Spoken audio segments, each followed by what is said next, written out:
오늘 보실 하나님 말씀은 마태복음 6장 9절에서 15절 말씀입니다. 마태복음 6장 9절에서 15절 말씀입니다.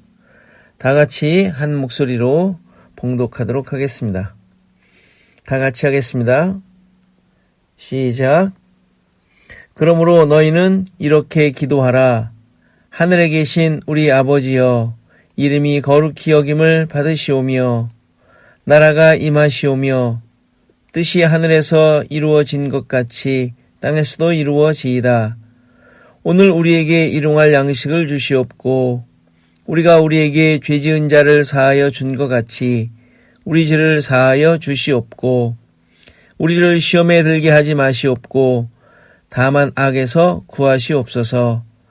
나라와 권세와 영광이 아버지께 영원히 있사옵나이다. 아멘. 너희가 사람의 잘못을 용서하면 너희 하늘 아버지께서도 너희 잘못을 용서하시려니와 너희가 사람의 잘못을 용서하지 아니하면 너희 아버지께서도 너희 잘못을 용서하지 아니하시리라. 아멘. 다 같이 기도하시고 오늘 말씀 보시겠습니다. 하나님 감사합니다. 오늘도 주님 앞에 우리가 함께 모여 예배하며 찬양하며 주님께 영광을 돌립니다. 우리가 있는 곳에서 더욱더 주님을 의지하며 주님만을 바라보며 주님을 섬기는 삶을 살게 하시고 어떤 상황에서든지 믿음을 잃지 않고 주님만 붙잡고 사는 삶이 되게 하옵소서. 각처에 흩어져 있는 시애틀 주원역교회 모든 성도들 붙잡아 주시고 그들이 있는 곳에서 주의 말씀을 가지고 주님과 함께 예배 드릴 때마다 주님께서 기뻐하시며 예배를 받아주시고 은혜를 베풀어 주시사 주님이 함께 하시고 계시다는 놀라운 간증들이 모든 성도들 삶 가운데 넘치도록 함께 하옵소서. 오늘 드려진 예물을 통하여 하나님 영광 받으시고 그들의 마음과 그들의 고백과 그들의 모든 삶이 주님만이 주인이시고 주님이 이끄신다는 사실을 고백하며 주님께 드리는 삶이 되게 하옵소서. 오늘도 말씀을 듣고 말씀 가운데 살아가는 우리의 삶이 되게 하시고 여러 가지 어려운 상황 가운데 우리의 갈 길을 알지 못하고 어떻게 해야 할지 혼란스러운 상황이 펼쳐지지만 그러나 말씀 가운데 서서 말씀만을 붙잡고 살아가는 우리 모두의 삶이 되게 하옵소서. 감사하고 예수 그리스도의 이름으로 기도하옵나이다. 아멘. 예수님께서는 하나님 나라 백성들에게 기도할 때 외식하는 자와 이방인과 같이 기도하지 말라고 말씀하신 후에 이렇게 기도하라고 기도의 본을 가르쳐 주신 것입니다. 사람에게 보이려고 자기 의를 드러내기 위해 말을 많이 하며 자기의 원하는 것을 얻으려고 하지 말라고 하셨습니다. 하늘에 계신 아버지께서는 이미 우리에게 있어야 할 것을 알고 계시기 때문입니다. 엉뚱한 것을 위해 기도하는 것을 멈추고 하나님께서 진정으로 원하시는 것을 기도하라는 것입니다. 그래서 기도를 가르쳐 주신 것입니다. 이것도 그대로 따라하라는 말이 아니라 누구에게 기도하는 것이며 나는 누구인가? 왜 기도하는가? 기도의 목적이 무엇인가? 무엇을 기도해야 하는가를 가르쳐 주신 것입니다. 이것은 산상수훈을 통하여 계속 지적했던 부분입니다. 하나님 나라가 왔고 그곳에 초대를 받은 자들로 예수 그리스도로 말미암아 하나님의 자녀로 다스림을 받는 자들로 세워질 때 일어나는 변화들과 그 결과들을 확인하라는 것입니다. 따라서 기도는 그분을 아는 자들, 그분을 믿는 자들, 그분으로부터 은혜를 받은 자들, 예수 그리스도로 말미암은 구원을 얻은 자들이 오로지 하늘에 계신 하나님께만 집중하여 드리는 것입니다. 그런데 우리의 본성이 죄인이며 세상으로부터 왔기에 보이는 것, 이 세상의 것을 간구한다는 것이 문제입니다. 위의 것, 영원한 것이 진짜이며 그것만이 하나님으로부터 주어졌다는 사실을 배우고 알고 믿는데 본능을 따르는 기도를 하게 됩니다. 이런 지적에 대해 많은 분들이 치우친 생각이라 하며 하나님께서 허락하신 세상의 것들에 대해서도 당연히 구해야 한다는 말을 합니다. 균형을 이루어야 하지 않느냐 하면서 말입니다. 한편 이해가 가지만 본질적인 판단이 아닙니다. 이 세상의 것은 우리가 목적하며 얻어내야 할 것이 아니라 하나님의 인도하심 가운데 그의 뜻을 드러내며 하나님의 구원자 되심과 예수 그리스도의 주되심을 고백하도록 하기 위해 주어지는 것이라는 사실을 잊지 않아야 합니다. 이것이 되지 않아서 예수님께서 산상수훈 가운데 기도를 가르쳐 주시는 것입니다. 지금 바리새인과 서기관의 의의를 책망하시면서 주시는 말씀임을 잊지 않아야 합니다. 그들과 같지 않도록 가르치시기 위한 것이죠. 오늘 그 첫 부분을 봅니다. 하늘에 계신 우리 아버지여 이름이 거룩히 여김을 받으시오며, 여기서 예수님께서는 누구에게 기도하는가를 가르쳐 주십니다. 우리가 기도하는 대상인 하나님은 하늘에 계신 우리 아버지이시다 라고 말씀하십니다. 하늘에 계시다 하는 말은 멀리 떨어져 계셔서 우리와 상관없이 초월하여 계신 분이 아니라는 말입니다. 어떠한 것으로부터 종속되지 않은, 그리고 영향을 받지 않는 인간의 경험과 기준으로 가늠할 수 없는 분이라는 말입니다. 이 말은 출애굽 때 이스라엘을 이끌어 나올 모세에게 나타나셨을 때도 말씀하셨던 부분입니다. 그때 하나님께서는 스스로 계신 분이라고 하셨는데 바로 이 스스로 계신 분이라는 것이 초월하여 계시는, 어떤 것과도 종속되어져 있지 않은, 영향을 받지 않는 분이시라는 의미로 가르쳐 주신 하나님의 이름입니다. 이 사실을 분명하게 깨닫고 고백하지 못하면 우리의 기도는 이방인의 기도가 되어버립니다. 많은 사람들과 모든 종교가 자신이 믿는 신에게 기도합니다. 그런데 이 신은 자신이 주장하는 신일 뿐입니다. 초월적인 힘이 있고 능력이 있는데 내가 원하는 대로 움직여야 하는 신입니다. 내가 믿는 신이라고 하지만 결국은 내가 신을 부리는 모습이 된 것이죠. 그러나 우리가 믿는 하나님은 기도하는 자가 기준을 세우는 것이 아니라 하나님께서 친히 주관하시고 움직이시며 계획하시고 약속하셔서 이루신다는 사실입니다. 땅의 원리나 내용으로가 아닌 하늘의 것으로, 영원한 것으로, 썩지 아니할 것으로 일하시며 이루시는 분이십니다. 따라서 기도의 주체는 내가 아니라 창조주이신 하나님이십니다. 그분이 원하시는 것을 기도해야 하는 것이죠. 그분이 인도하시는 대로 따라가기 위해 기도하는 것입니다. 그리고 그 뜻을 알기 위해, 그 뜻에 순종하기 위해 기도합니다. 이러기 위해서는 내 것이 포기되어야 합니다. 주권이 바뀌어야 합니다. 그렇지 못하면 여전히 이방인의 기도가 되고 맙니다.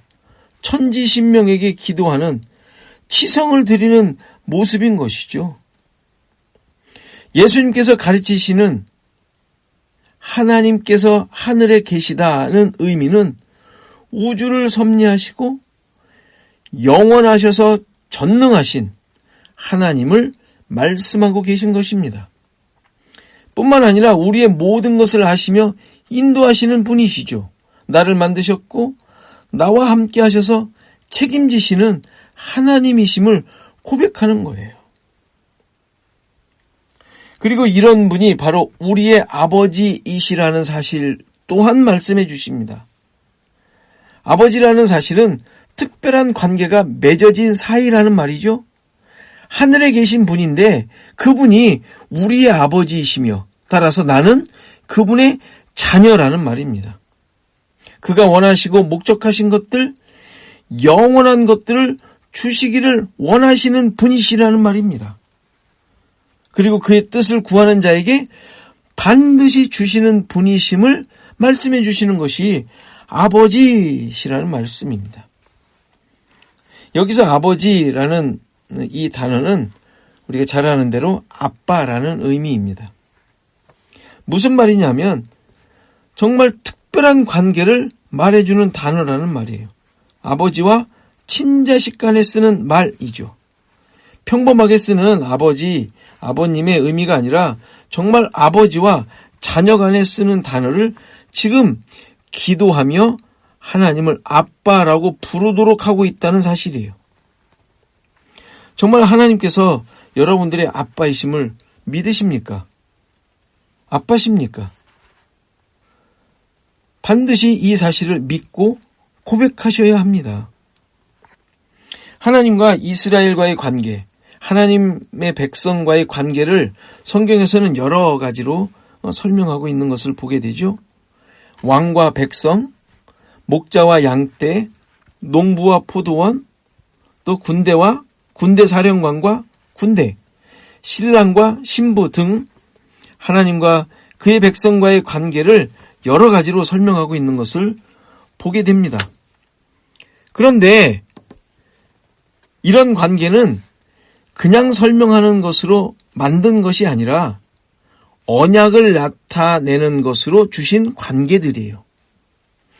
언약 관계라는 말은 하나님께서 그렇게 만들어 내시겠다는 의지가 포함되었다는 말입니다.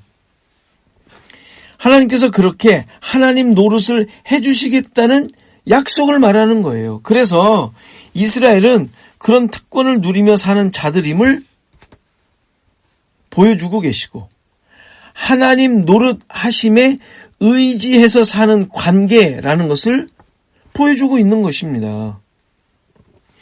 따라서 예수님께서 친히 아들이심에도 불구하고 우리들에게 하나님을 아빠라고 부르도록 하심으로 예수님과의 관계를 깨닫도록 하시며 지금 기도하는 너희들이 누구인지도 생각하도록 하신 것입니다.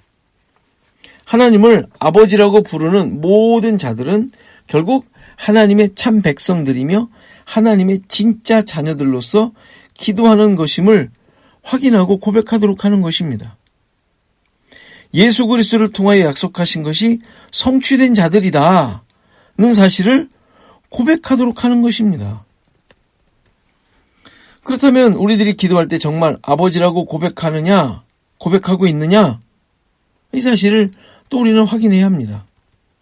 그냥 입버릇으로 하는 넋두리 같은 아버지가 아니라 정말로 아버지, 하나님을 아버지라고 부르는 특별한 관계를 확인하고 결단하는 고백이 있어야 된다는 거예요. 그는 나의 아버지시며 나는 그의 자녀라고 예수님께서 가르쳐 주신 말씀을 통하여 선언하고 계시는 것입니다.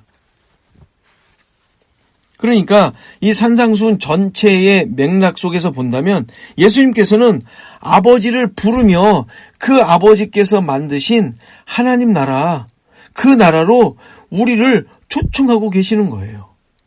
그러니까 이 기도는 단순히 나의 필요를 얻고자 가르쳐 주시는 것이 아니라 이 하나님 나라에 들어온 자로서 누리며 살아가도록 지금 예수님께서 말씀하고 계시는 것이죠. 이 세상과는 전혀 다른 자격과 위치와 특권이 있다는 것을 확인토록 해주시는 거예요. 그리고 이 관계를 깨닫고 그분만을 의지하도록 하는데 이 기도를 가르쳐 주시는 목적이 있는 것입니다. 따라서 이 관계는 내가 만든 것이 아니라 하나님께서 만들어주신 거예요. 우리를 택하셨고 우리를 자녀 삼으신 은혜로 주신 것인 것이죠. 베드로전서 2장 10절에 잘 아는 대로 여러분이 전에는 하나님의 백성이 아니었으나 지금은 하나님의 백성이요 라고 고백합니다. 우리의 선택이 아닌 하나님 아버지의 계획과 선택으로 만들어진 관계임을 말씀해 주시는 것입니다. 은혜로 예수 그리스도를 통해서 주어진 놀라운 특권을 말해주고 있는 구절이죠. 그리고 이 특권을 누리도록 기도를 가르쳐 주시는 거예요. 하늘과 땅을 지으신 하나님께서 우리의 아빠이며 그분의 모든 부요함을 얻을 수 있게 된 자라고 말입니다. 이것을 상속이라는 말로 성경에서는 또한 표현하고 있죠. 자녀로서 받는 특별한 권리, 특권 아닙니까? 그러니까 기도를 통하여 이 하나님의 부요함을 누릴 수 있도록 하신 것입니다. 자녀들은 하나님의 것을 충분히 누릴 수 있는 자격이 된, 상속으로 그것을 받아 갖게 된, 소유하게 된 자들임을 말씀해 주고 있기 때문이죠. 그러니까 이 특권이 있다라는 사실을 예수님께서 지금 이 기도를 가르쳐 주시면서 알려주시는 거예요. 이렇게 기도하라, 하늘에 계신 우리 아버지여 라고 말입니다. 우리 모습을 돌아보기를 원합니다. 내가 누구입니까? 하나님이 누구십니까? 예수 그리스도를 통하여 약속하신 하나님께서 주신 그 풍부함이 있으십니까? 그 부요함을 누리고 계십니까? 아빠, 아버지께서 나의 인생을 인도하시고 하늘의 것들로 채워주신 것을 믿습니까? 이 사실은 내가 어떤 무엇으로 확인하는 것이 아니라 하나님께서 아까 약속해 주신 것을 그대로 성취하셨고 그 성취하신 것을 예수 그리스도를 통하여 특권으로 주셨다고 하셨기에 이미 그것을 가지고 있는 것입니다. 그래서 그것을 받은 은혜로 살고 있음을 고백하는 것이 우리 신자들의 삶인 거예요. 그런데 이런 하늘에 계신 아버지께 기도하는데 이러한 풍부한 것들이 약속되어 성취되었고 그것이 주어졌다고 말씀하고 계신데 그 아버지께 기도하면서 이 땅의 것으로 채우고 이루어 달라고 한다는 것이 말이 됩니까? 하늘에 계신 하나님을 제대로 알지 못한 기도를 하는 것이죠. 결국 이방인의 기도가 되고 맙니다. 하늘에 계신 아버지에 대한 이해가 부족할 때, 믿음이 없을 때 이방인의 기도와 똑같아진다는 것이 바로 이 의미입니다. 주님이 가르쳐 주신 기도는 세상의 것으로 응답을 얻어 만족하는 것이 아닙니다. 하나님의 풍부함은 하나님이 누구신가를 깨달을 때 누려지는 것이지 이 세상의 것으로 채워져 확인하고 만족하는 것이 아닙니다. 하늘의 아버지, 하늘의 하나님 아버지께서 기도하시며 그분께서 이루시는 것으로 주어지는 것이죠. 신자들은 아버지와 자녀, 아들, 상속자라는 관계로 맺어진 자들임을 잊지 않아야 합니다. 앞서 말씀드린 대로 약속이 성취된 관계라는 말이에요. 잘 알듯이 이 약속은 갑자기 만들어진 것이 아니라 창세전에 세우셨고 아들이신 예수 그리스도로 완성하시고 확증하셔서 우리로 하여금 그것을 소유하도록 하신 거예요. 이렇게 십자가의 공로로 아들이 되었고 그래서 하나님을 아버지라 부르게 된 자들이라는 사실. 그러므로 말미암아 이 하늘 아버지께 기도하는 것이 특권으로 주어졌고 그것만이 참된 복이라는 사실. 그리고 그러므로 말미암아 하늘 아버지의 풍요로움을 누릴 수 있게 된 자들이라는 것을 우리는 고백해야 하는 것이죠. 누린다라는 말은 소유하여 무언가를 드러내 자랑으로 삼는다는 것이 아니라 이러한 하늘의 아버지, 하늘에 계신 아빠가 우리의 아빠, 나의 아빠라는 사실에서 얻는 풍부함을 말하는 것입니다. 이것이야말로 진정한 신자들이 갖는 특권이며 참된 복이라는 사실을 고백하시고 우리의 삶 속에 풍성하게 누리시는 은혜가 있기를 간절히 바랍니다. 기도하시겠습니다. 하나님 아버지 감사합니다. 우리를 자녀 삼아 주시고 아버지가 되어 주심에 감사드립니다. 하늘에 계신 우리 아버지께서 우리의 모든 것을 아시고 인도하시며 책임지시고 약속하신 것을 이루심을 믿고 의지하게 하시고 나 중심이 아닌 세상 중심이 아닌 그것으로부터 벗어나 영원한 것을 바라보며 우리에게 허락하신 하늘 아버지의 풍부함을 누리며 살게 하옵소서. 코로나로 인해 여전히 갇힌 상황이 계속되고 있는데 주님의 백성들을 붙잡아 주시고 이 기회를 통하여 주님과 강건한 관계를 세워가게 하옵소서. 예수 그리스도의 이름으로 기도하옵나이다. 아멘.